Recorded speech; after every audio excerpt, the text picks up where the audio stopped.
జయంతి ఉత్సవాలు జరపడం జరుగుతున్నాయి. దాంట్లో భాగంగానే ఈరోజు నిజామాబాద్ జిల్లా కార్యాలయంలో జరుపుకోవడము. దీంట్లో భాగంగా ఈ కార్యక్రమం పాల్గొన్నటువంటి జిల్లా నగర కాంగ్రెస్ అధ్యక్షుడు రామకృష్ణ గారు, జిల్లా గ్రంథాలయ చైర్మన్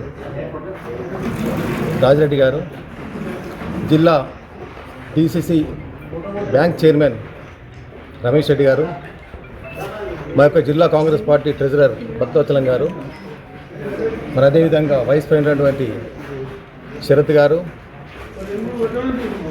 బాబు గోపి గారు, జనరల్ సెక్రటరీలు, మరి ముఖ్యమైన నగర కాంగ్రెస్ సంబంధించిన మహిళా అధ్యక్షురాలు రేవతి గారు, మరి పట్టణానికి సంబంధించిన ముఖ్య కార్పొరేటర్లు, మాకు జిల్లా కాంగ్రెస్ కార్యవర్గ సభ్యులు, నగర కాంగ్రెస్ కార్యవర్గ సభ్యులు అందరూ పాల్గొనడం జరిగింది. మరి జగజీవనరావు గారు అట్టడుగు స్థాయి నుంచి ఆనాడు స్వతంత్ర ఉద్యమంలో పాల్గొన్న వ్యక్తి బాపు జగజీవనరావు గారు.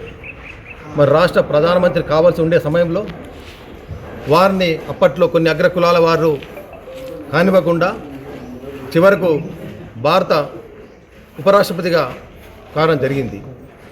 ఆ రోజు ప్రతిపక్షాలైనటువంటి వారి కానివ్వకుండా చేసిన వ్యక్తుల్లో చాలా ముఖ్యులున్నారు. మరి అప్పటికి కూడా మా కాంగ్రెస్ పార్టీ మద్దతు ఇచ్చి ఉపరాష్ట్రపతి పదవి ఇవ్వడం జరిగింది. మరి అటువంటి నాయకుడు అట్టడుగు స్థాయి నుంచి వచ్చి మరి దేశానికి ఎనలేని సేవలు చేసి బడుగు బలైన వర్గాల వారికి ఎంతో ఆదర్శం నిలబడే వ్యక్తి కాబట్టి వారిని మరవకుండా ప్రతి సంవత్సరము యొక్క ఉత్సవాలు మా కాంగ్రెస్ పార్టీ దేశంలోనే చేపట్టడం జరిగింది. కాబట్టి దాంట్లో భాగంగా ఈరోజు నిజామాబాద్ జిల్లాలో చేపట్టి మేమందరం పాల్గొనడం జరిగింది. కాబట్టి వారి జయంతి ఉత్సవాలు ప్రతి సంవత్సరం ఇదే విధంగా చేసుకొని మునుముందు వారి ఆశయాలను ముందు కొనసాగిస్తూ వారు ఏదైతే పేద ప్రజలకు పోరాడిండో వారి అడుగుజాల్లో మేమందరం కూడా అదే విధంగా నడుస్తామని చెప్పి ఒక ముఖంగా తెలుపుకుంటున్నాను. సభకు తెలుపుకుని సెలవు తీసుకుంటున్నాను.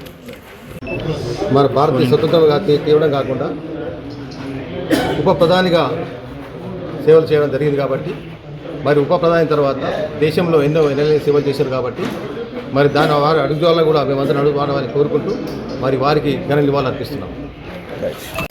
బాబు జగజీవనరావు గారి 119వ జయంతి సందర్భంగా ఈరోజు నాతో పాటు జిల్లా కాంగ్రెస్ అధ్యక్షుడు నగేష్ రెడ్డి అన్న గారు, సీనియర్ నాయకులు ఇల్లన్న గారు, రాజిరెడ్డి అన్న గారు, రమేష్ రెడ్డి అన్న గారు, బలరాం గారు, ధనరాజ్ గారు, మరి వివిధ హోదాలో ఉన్న సీనియర్ నాయకులు, OBC cell, SC cell, ST cell, మహిళా కాంగ్రెస్, ఎన్ఎస్ఏ, యూత్ కాంగ్రెస్, వివిధ నాయకులందరూ, జిల్లా కార్యవర్గ సభ్యులు, నగర కార్పొరేషన్ కార్యవర్గ సభ్యులందరూ మాతో పాటు ఈ జయంతి ఉత్సవాల్లో పాల్గొనడం జరిగింది.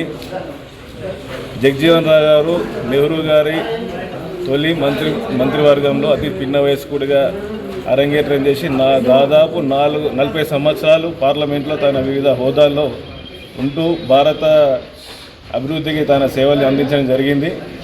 ఐడిసిఎల్ 1935లో ఐడిసిఎల్ స్థాపించడం ద్వారా సమాజ స్థాపనకు తాను ముందుండి ఏర్పాటు చేయడం. 1937లో బీహార్ మంత్రివర్గంలోని గ్రామీణ వ్యవస్థను అలాగే అంటరానితనాన్ని నిర్మూలించే విధంగా తన కార్యక్రమాలు ముందుకు సాగించాడు. తన సమాధిని సమతా స్థలిగా తన జన్మదినాన్ని సమతా దివాస్గా ఈరోజు జరుపుకుంటున్నాం. సమతా దివాస్ అంటే సమాజాన్ని సమాజంగా తీర్చిదిద్దడంలో ఆయన కీలక పాత్ర పోషించారు. ఉప ప్రధానిగా తాను సేవలు అందిస్తూ ఈరోజు అంటరానితనాన్ని నిర్మూలించే విధంగా అడుగులేయడం తొలినాళ్ళలో ఆయన పూనుకున్న ఆయన చర్యలే కారణం. ప్రతి సంవత్సరం ఆయన జయంతిని ఎంతో ఉత్సాహంగా మేము జరుపుకుంటామని అలాగే అందరూ పాల్గొనడం సంతోషకరంగా ఉంది. జై బాబు జగజీవన్.